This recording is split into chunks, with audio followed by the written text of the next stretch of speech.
نزدیک به 6 ماه از اختطاف عبدالرؤف کودک 9 ساله بلخ سپری شد، اما تا فعلا هیچ سرنخی از سرنوشت وی وجود ندارد. طی کنفرانس مطبوعاتی شماری از نزدیکان و بستگان عبدالرؤف حکومت را در برابر رهایی این کودک از چنگ اختطافچیان ناکام می‌خوانند.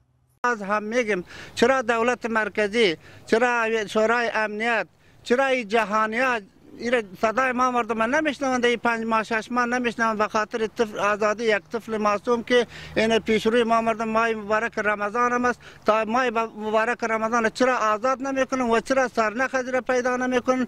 این کنفرانس مطبوعاتی پس از آن صورت گرفت که والدین عبدالرؤف انتظار فرزندش را داشتند تا کنار آنها سال روز تولد وی را تجلیل کنند، اما نبود عبدالرؤف غم اندوه آنها را بیشتر کرده است و سرانجام طی کنفرانس مطبوعاتی به حکومت محلی بلخ و مرکز هشدار می‌دهند که باید هرچه عاجل فرزندش را از قید اختطافچیان آزاد سازد. شما خبر دارین که اختطاف عبدالرؤف جان نزدیک به 6 ماه شد، 6 ماه بگیرین و اجده حمله که بود روز تولد عبدالرؤف جان بود که این روز تولدش بود که 9 ساله بود.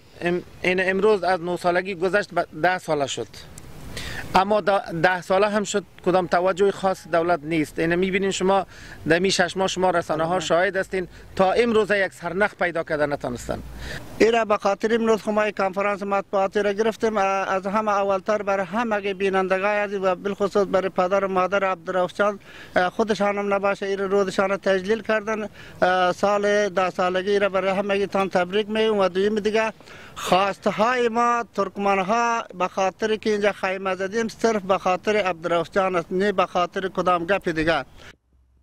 در همین حال محمد کمال گنش رئیس سازمان اجتماعی حرکت ترکمنها تاکید می‌کند که به خاطر رهایی عبدالرؤف از هیچ گونه تلاش دریغ نمی‌ورزیم. ملت ترکمن در حال حاضر به هیچ گروه یا تنظیم تعلق نداشته، مستقلانه حرکت می‌نماید. حال ما ملت ترکمن که تا هنوز ایره در غفلت گرفته بودن، ما هم حال سیاسی شدیم. ایره باید رئیس جمهور و مسئولین دولت باید بدانه.